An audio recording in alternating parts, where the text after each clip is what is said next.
Assalamualaikum warahmatullahi wabarakatuh. Alhamdulillah, wasyukurillah, ala ni'amillah, wassalatu wassalamu ala rasulillah wa ala alihi wa sahbihi wa mawalah. Amma ba'd, yang saya cintai anak-anakku semua kelas 11, baik program IPA maupun IPS. Di pagi hari ini bertemu kembali dalam pembelajaran daring untuk mata pelajaran PPKN bab 1 pertemuan kedua, yaitu masih membahas terkait dengan peran Indonesia dalam perdamaian dunia. Anak-anakku semua yang saya cintai dan saya banggakan, untuk pembelajaran pada pagi hari ini saya mengharapkan setelah proses pembelajaran anak-anak nanti bisa menjelaskan kembali pengertian perjanjian internasional, kemudian dapat mengidentifikasi penggolongan perjanjian internasional, kemudian lagi dapat menyebutkan dan menjelaskan istilah-istilah perjanjian internasional, dapat menyebutkan tahapan perjanjian internasional, yang terakhir dapat menjelaskan berlakunya, berakhirnya, dan pembatalan perjanjian internasional. Itu tujuan pembelajaran pada pagi hari ini. Mari kita bahas bersama-sama terkait dengan perjanjian internasional. Perjanjian internasional menurut Undang-Undang Nomor 24 Tahun 2000 bahwa perjanjian internasional adalah perjanjian dalam bentuk dan nama tertentu yang diatur dalam hukum internasional yang dibuat secara tertulis serta menimbulkan hak dan kewajiban di bidang hukum publik. Jadi dari pengertian di atas dapat diambil sebuah kesimpulan bahwa perjanjian internasional adalah perjanjian antar negara yang biasanya dilakukan secara tertulis, yang nanti bisa menimbulkan akibat hukum tertentu bagi pihak-pihak tertentu, terutama bagi yang ikut serta dalam perjanjian internasional. Itu pengertian perjanjian internasional. Jadi perjanjian antar negara yang bisa menimbulkan akibat hukum tertentu bagi pihak-pihak tertentu. Kemudian menurut Konvensi Wina tahun 1969 bahwa perjanjian internasional ini pengertiannya adalah perjanjian yang diadakan oleh dua negara atau lebih. Yang tujuan dari adanya perjanjian dua negara atau lebih itu untuk mengadakan akibat hukum tertentu.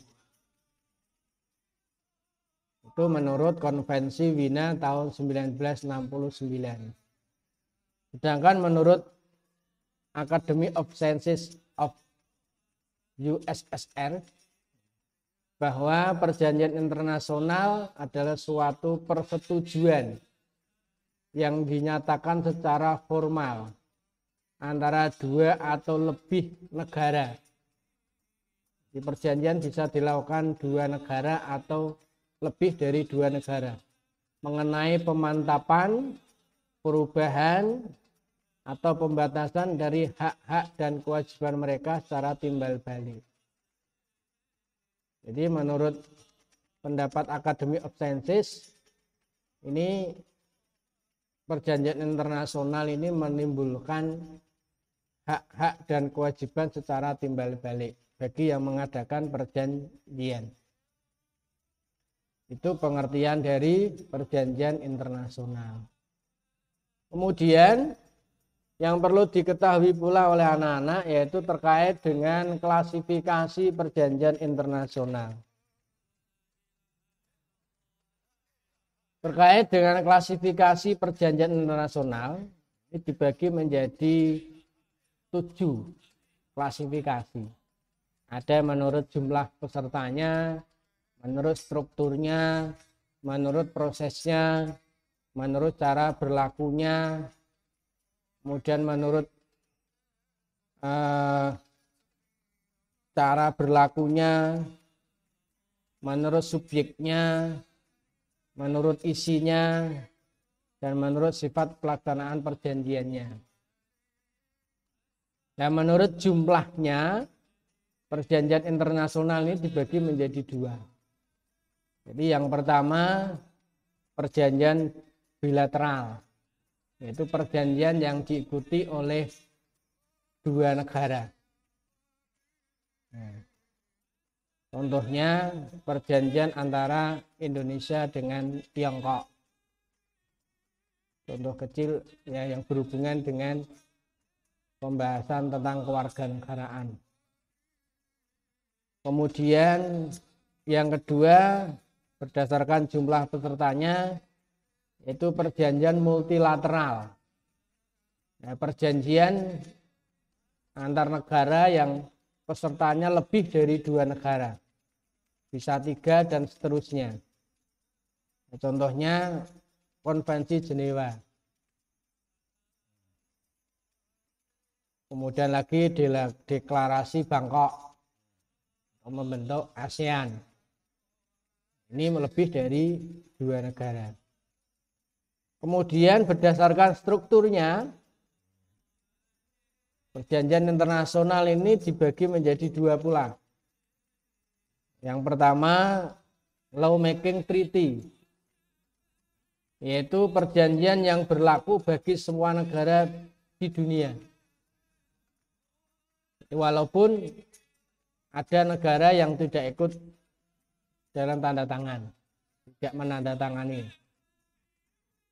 Tapi hasil dari perjanjian itu harus ditaati oleh semua negara di dunia.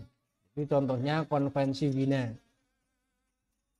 yang berhubungan tentang hubungan diplomatik. Nah, ini semua negara harus patuh terhadap konvensi ini, walaupun tidak semua negara ikut dalam menandatangani perjanjian ini. Kemudian menurut strukturnya perjanjian internasional yang nomor 2 yaitu treaty contract, yaitu perjanjian yang hanya berlaku bagi yang mengadakan perjanjian.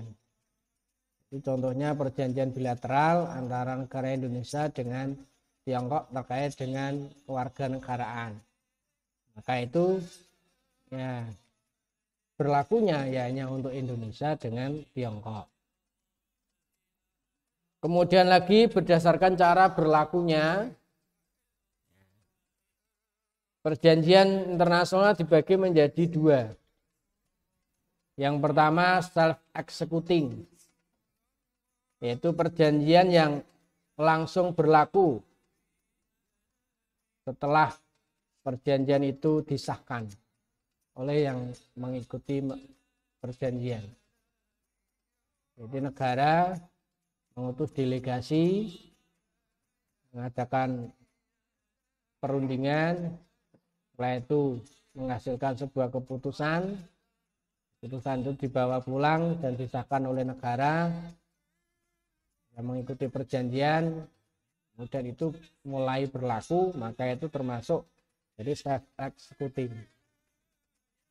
Kemudian ada lagi non-self-executing, yaitu perjanjian yang berlaku ketika negara yang menjadi peserta mengadakan perubahan undang-undang.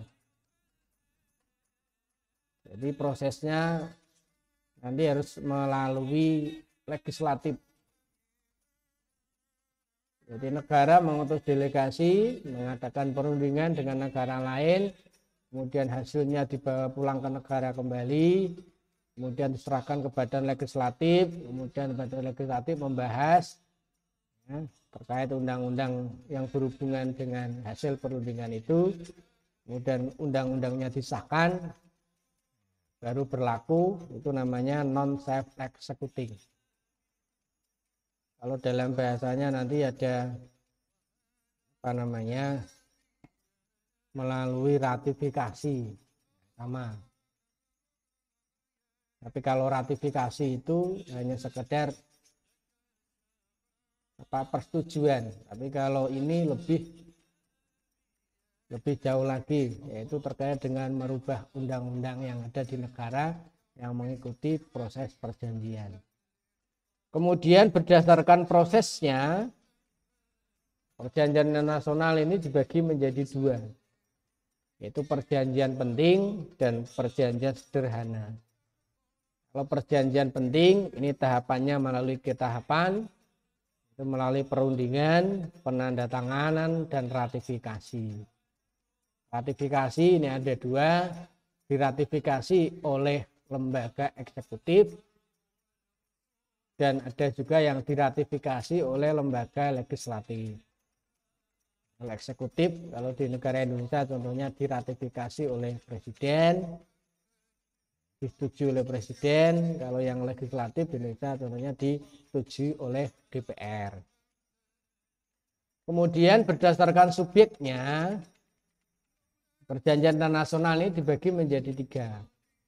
Ada perjanjian antar negara, ada perjanjian internasional, ada perjanjian antar sesama subjek hukum internasional. Perjanjian antar negara itu perjanjian antara negara dengan negara. Contohnya Indonesia dengan Malaysia, Indonesia dengan Tiongkok. Kemudian yang kedua perjanjian internasional, ini perjanjian antara negara dengan subjek hukum internasional. Jadi contohnya negara Indonesia menjalin perjanjian dengan organisasi internasional, WHO. Kemudian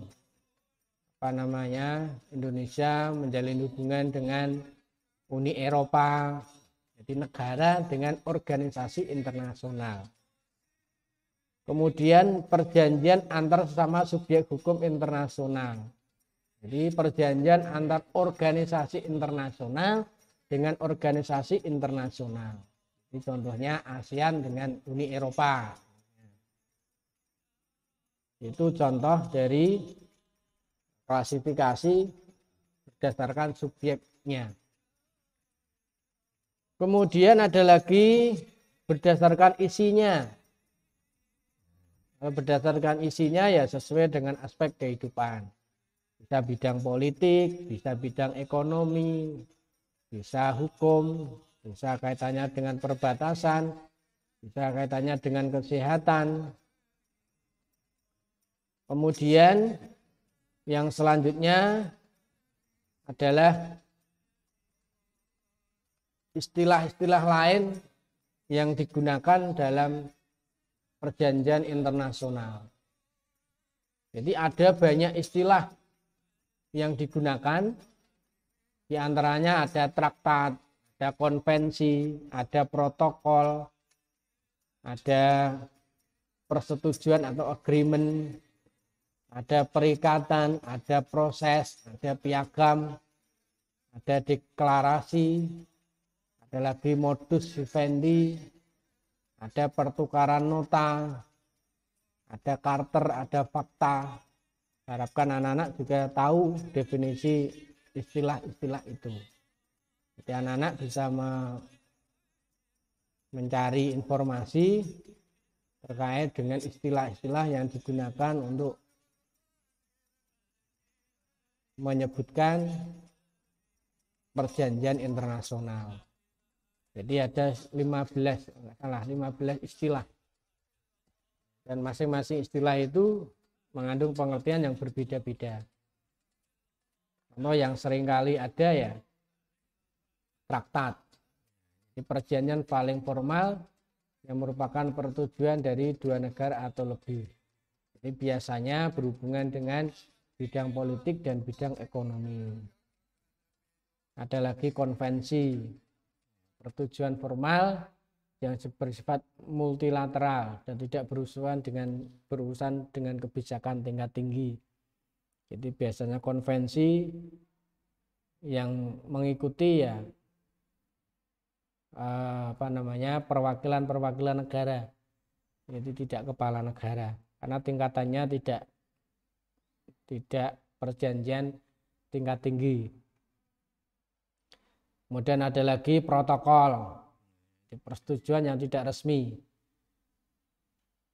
Kemudian ada lagi deklarasi. Ya, jadi perjanjian ini juga termasuk perjanjian tidak resmi.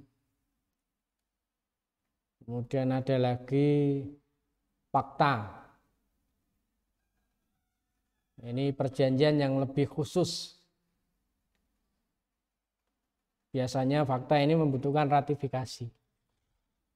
Jadi untuk lebih lanjutnya anak-anak bisa mencari informasi terkait dengan istilah-istilah tersebut.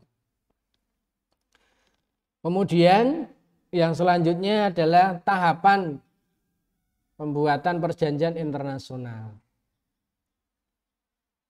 Tahapan yang biasanya dilakukan untuk pembuatan perjanjian nasional ya ada 3 tahapan. Yang pertama perundingan, jadi dirunding terlebih dahulu, kemudian penandatanganan, dan yang ketiga ratifikasi. Nah, ratifikasi sendiri ini ada 3, oleh badan eksekutif, oleh badan legislatif, atau kedua-duanya. Nah, untuk perjanjian yang sederhana biasanya tidak membutuhkan ratifikasi. Jadi contohnya perdagangan dagang yang sederhana. Nah, ini hanya perundingan sama penandatanganan kemudian berlaku. Kemudian hal-hal penting dalam proses pembuatan perjanjian internasional. Ada 2 syarat yang harus dipenuhi. Yang pertama harus dinyatakan secara formal atau resmi. Jadi perjanjian nasional itu harus dinyatakan secara formal. Kemudian yang kedua, bermaksud untuk membatasi atau meniadakan atau mengubah akibat hukum. Jadi dari hasil kesepakatan biasanya ya ada pembatasan, ada peniadaan, atau mengubah akibat hukum dari ketentuan-ketentuan yang terdapat dalam perjanjian itu. Sehingga jika suatu negara mengajukan persyaratan, tidak berarti negara itu mengundurkan diri dari perjanjian. Jadi persyaratan itu biasanya akan menjadi pokok bahasan juga di dalam proses pembuatan perjanjian. Kemudian yang selanjutnya yang perlu diketahui oleh anak-anak pula yaitu terkait dengan berlaku dan berakhirnya perjanjian internasional. Nah, perjanjian internasional ini berlaku, ada ketentuannya, diantaranya perjanjian internasional itu berlaku pada saat peristiwa berikut ini. Yang pertama, mulai berlaku sejak tanggal ditentukan atau menurut yang disetujui oleh negara berunding. Jadi biasanya disepakati tanggal berlakunya oleh negara-negara yang mengikuti perundingan. Kemudian jika tidak ada ketentuan, tidak ada persetujuan tentang hal itu, maka perjanjian mulai berlaku setelah persetujuan diikat dan dinyatakan oleh semua negara berunding. Jadi jika tidak ada ketentuan tanggal berlakunya, berarti perjanjian itu berlaku setelah persetujuan diikat dan dinyatakan oleh semua negara berunding.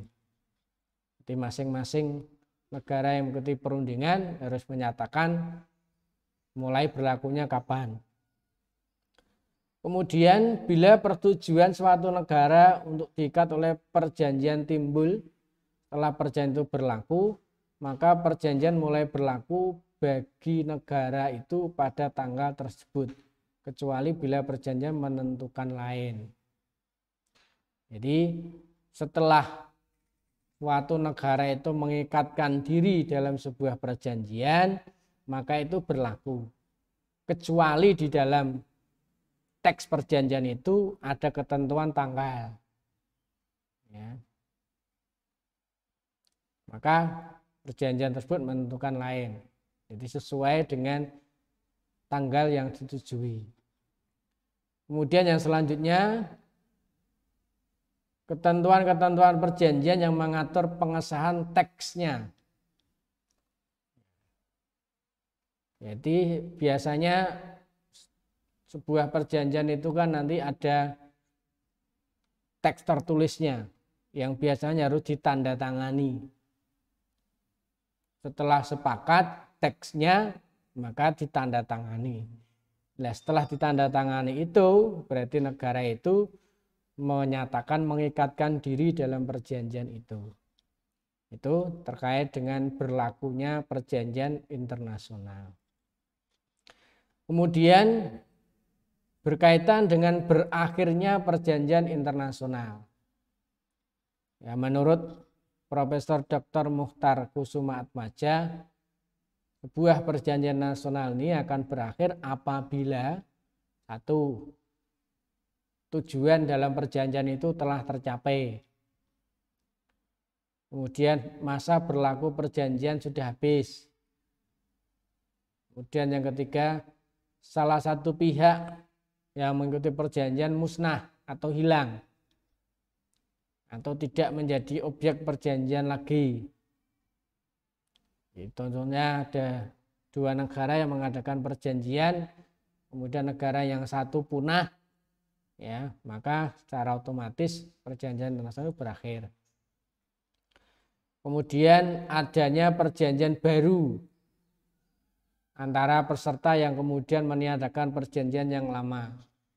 Jadi perjanjiannya diperbaharui, maka yang perjanjian lama tidak berlaku lagi atau berakhir. Kemudian syarat-syarat tentang pengakhiran perjanjian sudah dipenuhi. Jadi ketika mengadakan perjanjian di situ ada persyaratannya sudah dipenuhi, maka secara otomatis perjanjian itu berakhir. Kemudian perjanjian secara sepihak diakhiri oleh salah satu peserta dan pihak yang lain menerima. Jadi contohnya negara Indonesia mengadakan perjanjian dengan Malaysia, kemudian negara Indonesia membatalkan dan disetujui oleh Malaysia, maka perjanjian itu berakhir. Kemudian yang perlu dipahami pula oleh anak-anak terkait dengan pelaksanaan perjanjian internasional. Nah, ini ada dua hal yang menjadi perhatian. Yang pertama terkait dengan ketaatan terhadap perjanjian. Yang kedua terkait dengan penerapan perjanjian. Kalau terkait dengan ketaatan, maka harus diperhatikan yaitu perjanjian harus dipatuhi. Kemudian yang kedua kesadaran hukum yang negara yang mengikuti perjanjian. Kemudian terkait dengan penerapan, ini bisa berlaku surut, ya, bisa berlaku berdasarkan wilayah, ya, bisa berlaku menyusul atau kemudian. Ini terkait dengan pelaksanaan perjanjian. Kemudian yang terakhir, anak-anak ketahui, yaitu terkait dengan pembatalan perjanjian. Ada beberapa alasan yang menjadikan sebuah perjanjian internasional itu batal. Yang pertama, negara peserta atau wakil kuasa penuh melanggar ketentuan hukum nasionalnya. Jadi contohnya ada sebuah perjanjian ya, membahas tentang perdagangan contohnya. Tapi yang mewakili negara itu bukan orang yang memiliki kewenangan di negara tersebut terkait dengan perdagangan. Maka itu bisa menjadi batal. Karena wakil kuasa penuh negara itu melanggar hukum nasionalnya. Kemudian yang kedua, ada unsur kesalahan pada saat perjanjian dibuat. Jadi kesalahan. Jadi baik disengaja maupun tidak sengaja. Ada unsur kesalahan. Baik itu nanti dalam proses perjanjiannya maupun dalam nanti teksnya ada kesalahan, contohnya teksnya tidak sesuai dengan isi perundingan, maka itu bisa menjadi batal. Kemudian yang ketiga, adanya unsur penipuan dari negara peserta. Ya, jadi kalau sebuah perjanjian internasional itu mengandung unsur penipuan, maka bisa dibatalkan. Kemudian terdapat penyalahgunaan atau kecurangan, baik melalui kelicikan maupun melalui penyuapan. Jadi ketika ada proses perjanjian nasional kok ada penyuapan, ya, yang nanti bisa menguntungkan salah satu pihak, maka perjanjian itu bisa dibatalkan. Kemudian yang kelima, adanya unsur paksaan. Jadi peserta perundingan diintimidasi untuk menyetujui suatu klausul perjanjian, maka itu bisa dibatalkan. Kemudian yang terakhir, bertentangan dengan suatu kaedah dasar hukum internasional yang bersifat umum. Jadi perjanjian antar dua negara itu tidak bisa bertentangan dengan perjanjian yang tadi, contohnya konvensi melibatkan semua negara. Jadi tidak bisa. Jadi itu terkait dengan perjanjian internasional bisa dibatalkan. Jadi ada 6 alasan suatu perjanjian internasional bisa dibatalkan. Anak-anakku semua yang saya cintai dan saya banggakan, demikianlah pembelajaran pada pagi hari ini. Saya harapkan tetap semangat untuk belajar, semoga bermanfaat, dan sebagai wujud keaktifan anak-anak dalam mengikuti proses pembelajaran daring, saya harapkan anak-anak bisa menjawab 5 pertanyaan yang tertera di PDF. Yang pertama, saya harapkan anak-anak bisa merumuskan kembali pemahaman tentang pengertian perjanjian internasional. Kemudian yang kedua, mengapa hubungan antar negara yang melakukan perjanjian nasional itu dianggap sangat penting. Kemudian yang ketiga, berikan penjelasan mengapa suatu perjanjian nasional itu ada yang harus diratifikasi dan ada yang tidak perlu diratifikasi. Kemudian yang keempat, jelaskan mengapa sebelum suatu perjanjian nasional itu dibuat perlu dilakukan perundingan atau negosiasi. Kemudian yang kelima, berikan penjelasan bagaimana kedudukan negara peserta dan bukan peserta pada suatu perjanjian nasional akan ditandatangani oleh negara-negara yang berkepentingan. Jadi untuk kali ini anak-anak tidak usah meresum materi pembelajarannya, cukup hanya menjawab 5 pertanyaan ini, kemudian jawabannya difoto dan dikirim ke nomor saya, yaitu 082 133 107 405. Saya harapkan hari ini bisa dikirim sebagai bukti keaktifan anak-anak dalam melakukan pembelajaran jarak jauh. Terima kasih. Mohon maaf apabila ada kekurangan. Semoga kita semua senantiasa diberikan kesehatan, tetap semangat dalam melakukan pembelajaran demi masa depan. Terima kasih. Wassalamualaikum warahmatullahi wabarakatuh.